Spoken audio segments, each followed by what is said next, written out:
Ahora me gustaría entrar al informe del señor Elliot, a casos particulares, pues me interesa poder aterrizar lo que hemos venido conversando en algunos de los casos. El caso de Daniel Murguía, que es un caso que se conoce, digamos, públicamente, ¿no? Es el primero de los casos que sale a la luz. ¿Cómo vivieron el caso de Daniel Murguía en la organización?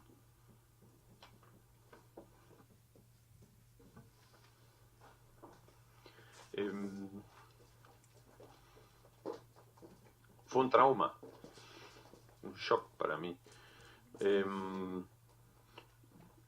Primero que yo, Daniel Murguía es coetáneo a mí, compartí, digamos, la formación inicial con él, y después de la formación inicial no volvimos a coincidir en una misma comunidad durante 20 años o lo que fuese. Entonces los encuentros que tuve con él fueron ocasionales. El último año de su vida comunitaria él estuvo en Chile, donde yo también viví. Entonces en ese tiempo yo, o sea, uno convive con una persona, digamos, con la que está en la misma casa, y uno nunca puede imaginar, digamos, este tipo de cosas demenciales que después salieron a la luz pública. ¿Él tenía algún tipo de responsabilidad? ¿Era jefe de comunidad? ¿Algún tipo de posición? No, ninguna. ¿Usted era él en Chile responsable de...? Yo cuando viví con él en Chile durante el año o el año y medio, no me acuerdo exactamente que él vivía en Chile, yo sí era era responsable suyo, ¿no? Entonces en ese tiempo la vida ordinaria andaba, digamos, más o menos normal, y se desata toda esta situación cuando estando él aquí en el Perú. Entonces yo me enteré literalmente por una llamada telefónica una noche diciéndome: ha sucedido esto y esta persona. Entonces no sé cómo explicar, digamos, la sensación que uno puede tener, sentir que ha vivido, digamos, con alguien que de repente descubre que es un abusador infantil y que lo han encontrado en una posición, o sea, shock, impacto, sorpresa. Hacía llamar el italiano. Con su cámara de fotos frecuentaba la Plaza San Martín, pero Daniel Murguía Ward, de 42 años, no era un turista ni tampoco fotografiaba paisajes. Murguía fue detenido cuando abusaba sexualmente de un niño, a quien minutos antes fotografió desnudo. Él pertenece a la congregación religiosa Sodalicio de Vida Cristiana. Es un hombre enfermo, señorita, no un psicópata, ¿no? Que está acostumbrado a hacer daño a las criaturas. ¿Cuál era el gancho? ¿Con qué? No sé, señorita, la verdad. Yo también tengo hasta miedo porque no vayan a venir, me vayan a hacer daño, me vayan a amenazar a mí y a mis hijos. Esta mujer es mamá del niño abusado. Para preservar al menor mantenemos en reserva su identidad. Su hijo asegura que el sábado iba a casa de su tía, cruzó la Plaza San Martín cuando se le acercó el italiano. Le dijo que iba a ver Pokémon. ¿Película? Sí, película de Pokémon. ¿En dónde? En su casa. Según este parte policial, Murguía llevó al menor a este hostal Las Palmeras en los alrededores de la Plaza San Martín. Pagó 15 soles. Según el testimonio del niño, Murguía lo subió al segundo piso. Ingresamos a un cuarto y luego cerró la puerta y colocó una mesita en la puerta y me bajó el pantalón. Líneas más abajo describe el acto sexual al que fue sometido. Luego cuenta que comenzó a tomarme fotos con una cámara. Yo le dije: ¿por qué te gusta tomar fotos a menores? Y me dijo que a él le gusta tomar fotos. Y en ese momento ingresaron los policías. En el hostal nadie quiso declarar. No sé nada de ello. ¿Tú sabes? No. ¿El administrador del hostal? No se encuentra.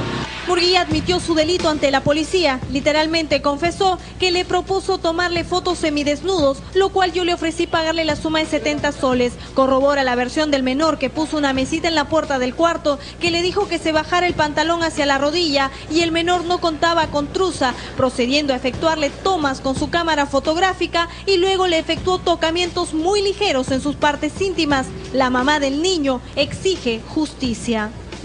Que tomen medidas, ¿no? Con el hombre, ¿no? Qué peligroso es, ¿no? ¿Anteriormente su hijo lo había visto a este hombre? Nunca lo ha visto, señor. Según su ficha de RENIEC, Murguía vive en esta dirección de San Isidro, que es la casa de la congregación religiosa Sodalicios de Vida Cristiana. Buenas, ¿la casa de los Sodalicios? Sí. Disculpe, estoy buscando al señor Daniel Beltrán Murguía Ward. No se encuentra. ¿Murguía es sodalicio? Sí. Ah, ya. ¿Él es peruano o es italiano? Perdóneme. Él es peruano. Pero en la policía, Murguía dio otra dirección. Este lujoso departamento en esta exclusiva zona de San Isidro y, según los vecinos, es el dueño del condominio. ¿No está? ¿Que se lo citaron? Sí. El caso está en manos del juzgado. Se investiga si Murguía, además de tomar fotos y mantener relaciones sexuales con menores, intercambiaba pornografía infantil con otros pederastas del Perú y del extranjero. Bien, ya hemos recibido un comunicado del Sodalicio de Vida Cristiana que señala lo siguiente. 1. Lamentamos profundamente la escandalosa y repudiable situación que involucra al señor Daniel Beltrán Murguía. Número 2, como consecuencia de esta situación, hasta ahora totalmente desconocida para nosotros, que consideramos completamente inaceptable y que ha sorprendido y golpeado dolorosamente a toda nuestra comunidad, habiendo examinado la seriedad de la denuncia, queremos comunicar que el señor Murguía ha sido inmediatamente expulsado de nuestra institución. Tercero, elevamos nuestra oración y expresamos nuestra solidaridad con las víctimas de la inaceptable inconducta del señor Murguía y rezamos por su arrepentimiento. Fechado 29 de octubre, año 2007, Oficina de Prensa de la Región Perú del Sodalicio de Vida Cristiana. En algo que pudiese, digamos, hacer que algo cobre sentido, porque tal vez hay algo que no tiene un significado que nos parece raro, y luego cuando tiene más información dice... hay una conexión. A ese nivel nunca. A ese nivel nunca. Claro, podía decir que era una personalidad particular,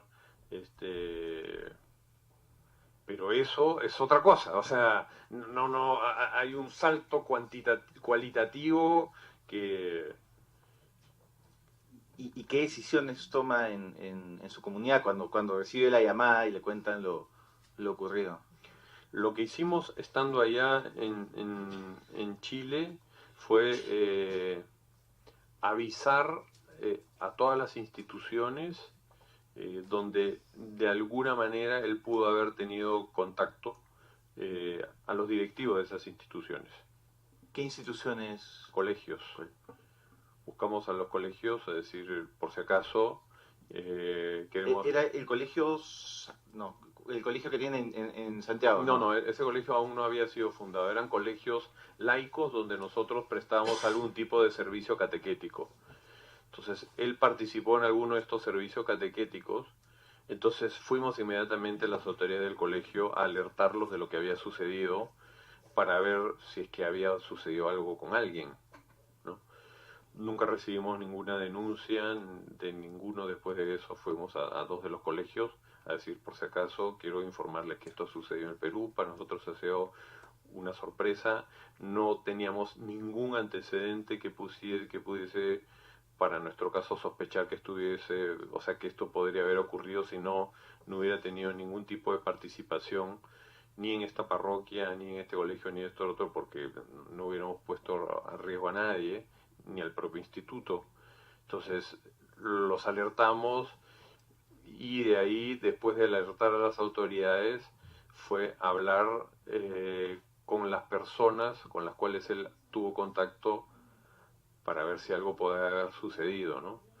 Las personas con las cuales él estuvo en contacto reaccionaron con la misma sorpresa que nosotros, del mismo impacto. y hasta el día de hoy no hemos recibido ninguna denuncia, demanda de inconducta durante el tiempo que él estuvo allá. O sea, no, por eso, o sea, así fue por lo menos como yo lo viví, ¿no? Porque yo estuve fuera del Perú y lo que pasó aquí en el Perú lo supe por terceros y punto, no. ¿Y hubo alguna... ¿Cuántas personas había en la comunidad en ese momento, a grosso modo? O sea, en la comunidad en Santiago de Chile teníamos en esa época 2 comunidades y deberíamos vivir entre las 2 casas unas 10 personas. ¿Hubo alguna conversación o procesamiento colectivo de esto de aquí? Sí, nos sentamos, o sea, porque a mí me llaman como autoridad de la comunidad a decirme esto ha sucedido y nos juntamos, o sea, yo me junté con todos, nos sentamos a informarles. Y entonces, después del shock universal, ¿y cómo así? ¿Y por qué? ¿Y en qué circunstancias? O sea, fue... después del impacto inicial, es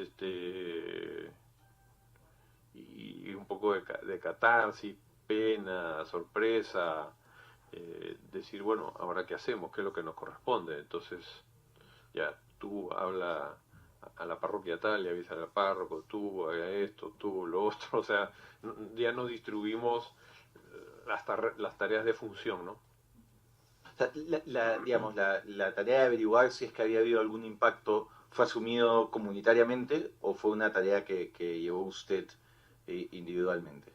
Fue asumido comunitariamente, porque muchas de estas, si bien yo era la autoridad de la comunidad en ese momento, no tenía contacto con muchos de los lugares donde él pudo haber colaborado. En el colegio 1 o en el colegio 2 trabajaban, entonces hablaba con el responsable que estaba trabajando en ese colegio, decir, bueno, tú habla con el director, esto, y que se comunique con los chicos que no tienen contacto, habla con el grupo. Así fue como se hizo. Y nadie en la comunidad había tampoco tenido ningún elemento que dijera, oye, ahora que lo mencionan, fue una sorpresa, un shock para todos. Sí, no, o sea,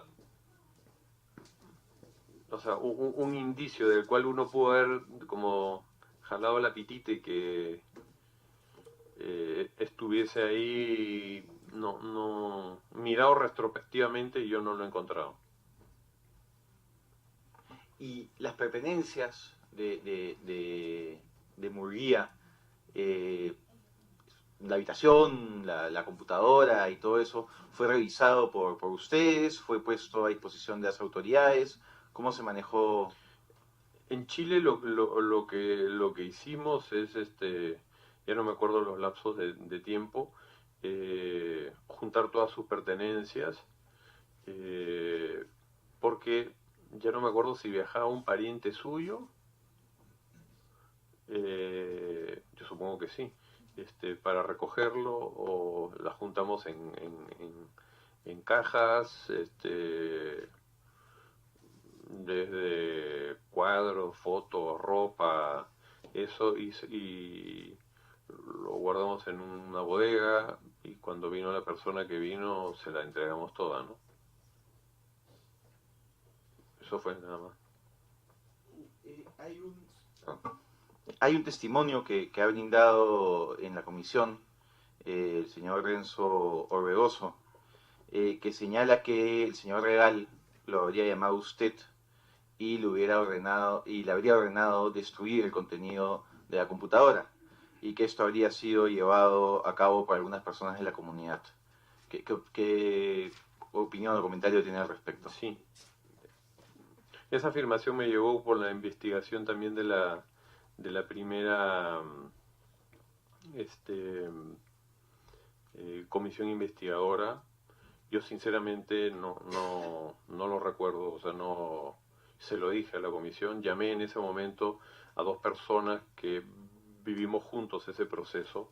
Y yo le dije, oye, ¿tú recuerdas esto? Y esta persona me dijo, no, yo tampoco. Y yo no tengo el recuerdo de que me hayan dado, digamos, esa orden o esa disposición. Lo que sí me acuerdo perfectamente es que revisamos sus cosas como para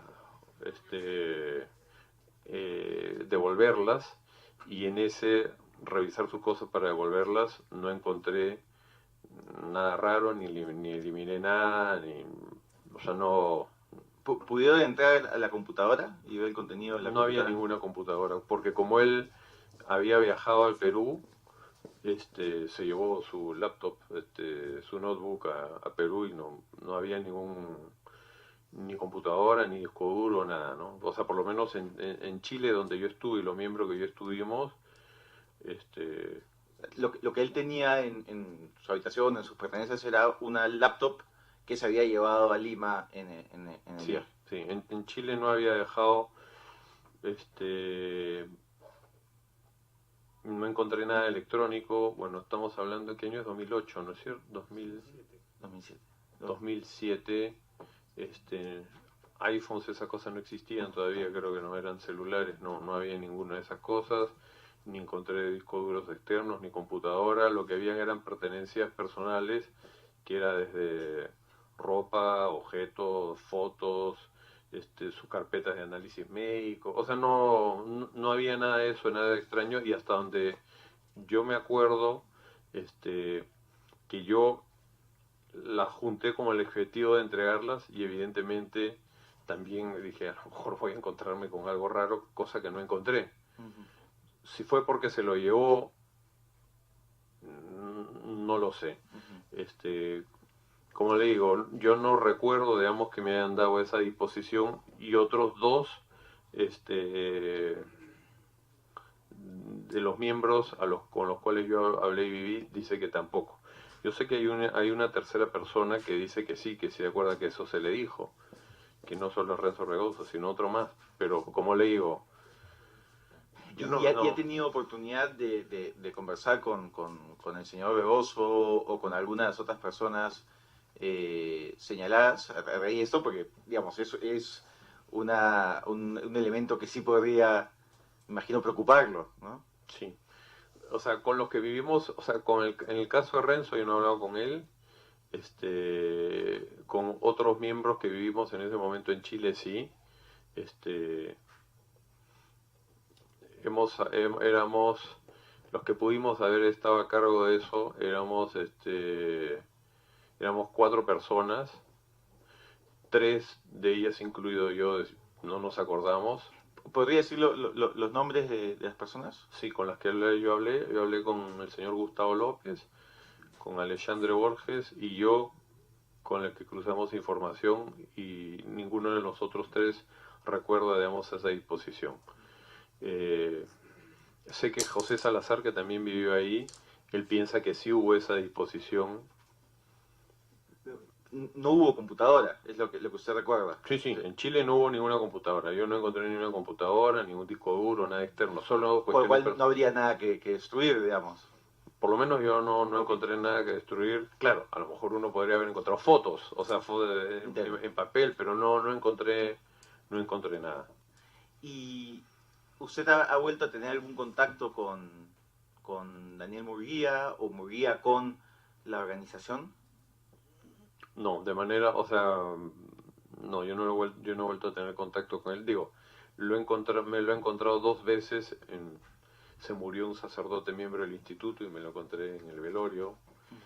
Murió el padre Armando Nieto y me lo encontré en la misa en la iglesia de Fátima en Miraflores. ¿Lo del padre Nieto fue el 2017? Creo que sí. Y lo anterior debe haber sido Y también 2017 con una diferencia de meses, ¿no? Porque probablemente, no me acuerdo en qué mes murió el padre Armando, pero fueron en esas 2 circunstancias donde yo me tomé con él, y claro, diálogo de velorio, o sea, ¿no?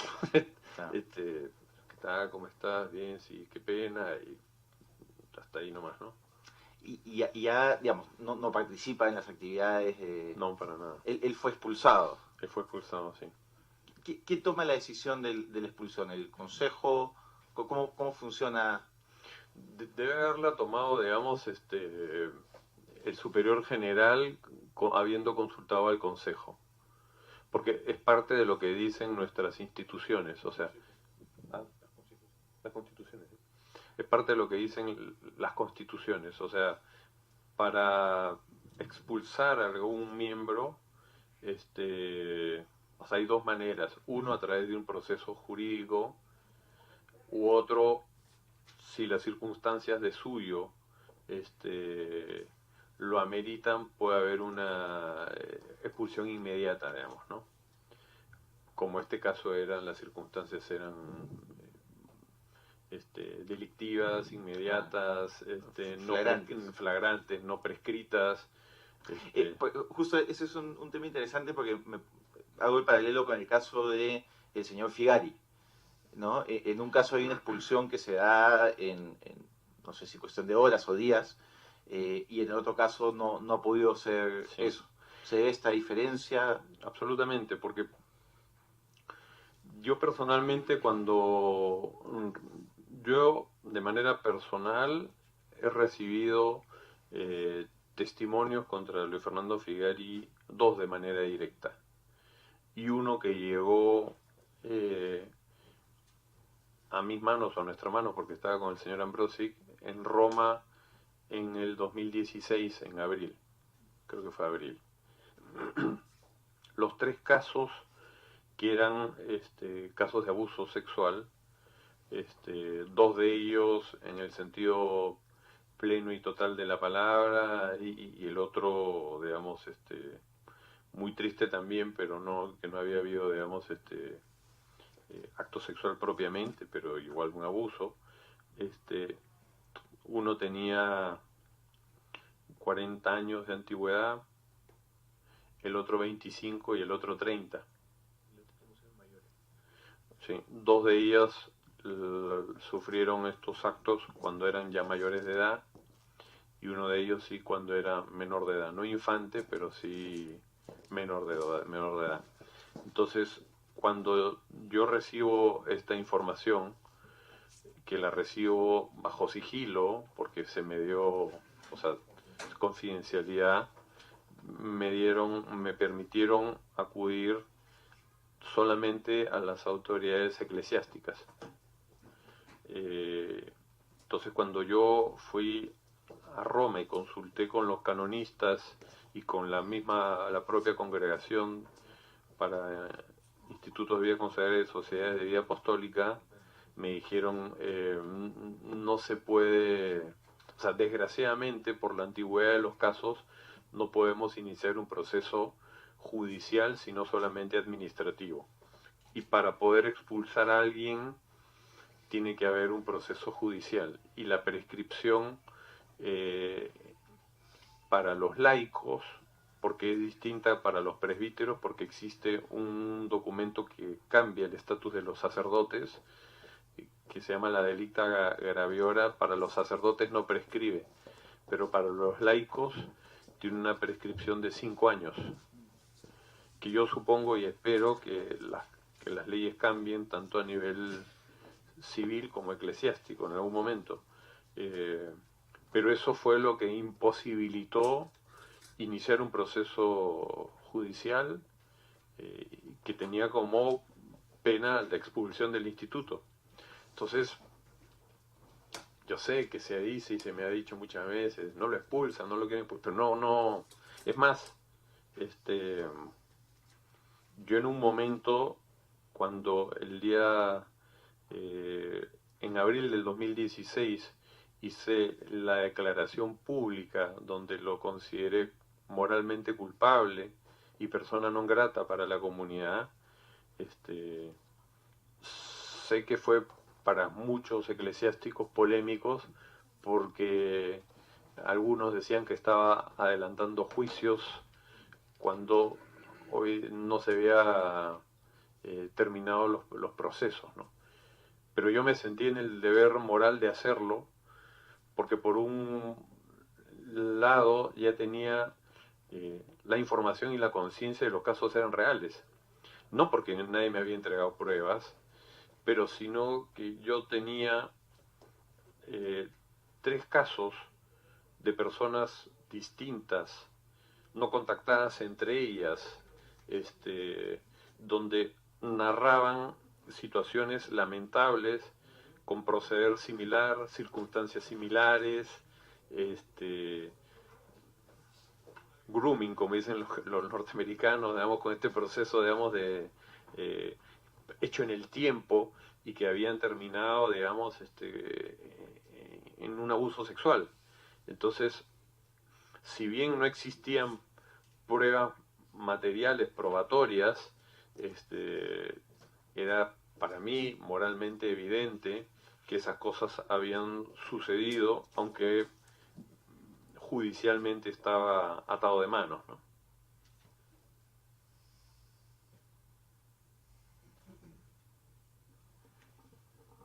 En el caso de Daniel Murguía, él luego en un proceso judicial es exonerado, ¿no? Declarado inocente. ¿Eso no haría que se caiga la expulsión? Él podría haber solicitado su reingreso a la comunidad desde el punto de vista jurídico. Bueno, nunca lo ha solicitado.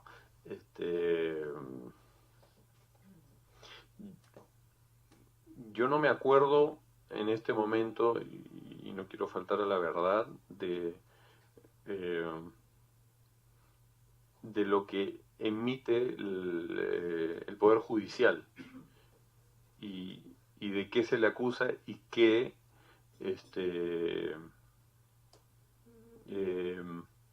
de qué se declara inocente.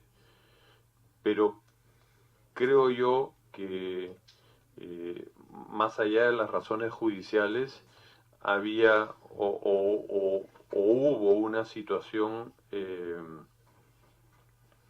moral que probablemente más allá de lo judicial civil ameritaba y se mantenía en el tiempo para la expulsión. Pero como te digo, yo no me acuerdo de la resolución judicial. A lo mejor tú sí te acuerdas el detalle, Claudio. Primero aclarar que yo no he tenido ninguna intervención en ese proceso judicial. De hecho, si buscamos por Google caso Murguía, Corte Suprema, la resolución está colgada en alguna página, no recuerdo cuál, pero el Google nos arroja rápidamente el texto completo de la sentencia, a la que por razones profesionales y obvias me he tomado el tiempo de leer. Y básicamente la absolución del señor Murguía se da por un tema técnico. Él, cuando se le denuncia y se le acusa y se le lleva a juicio oral, se lo lleva por el delito de violación de menor de edad. Dice la Corte Suprema, no me consta porque no he tenido acceso a las pruebas, que este delito durante la tramitación de la investigación y del proceso no llega a ser probado y que habían versiones contradictorias del menor, y llega a la conclusión que el supuesto frente al que sí se prueba pero que no fue materia de acusación es de actos contra el pudor, porque lo que habría sucedido era que se le tomaban fotos desnudo a este menor de edad. Entonces la Corte Suprema termina absolviéndolo del cargo de violación y deja en el aire esta otra situación que no fue materia nunca de acusación y por lo tanto no podían condenarlo por esa. Entonces esta situación, más allá de que estamos frente a situaciones de gravedad distinta, hacen igual que la sanción institucional se mantenga vigente, ¿no? O sea,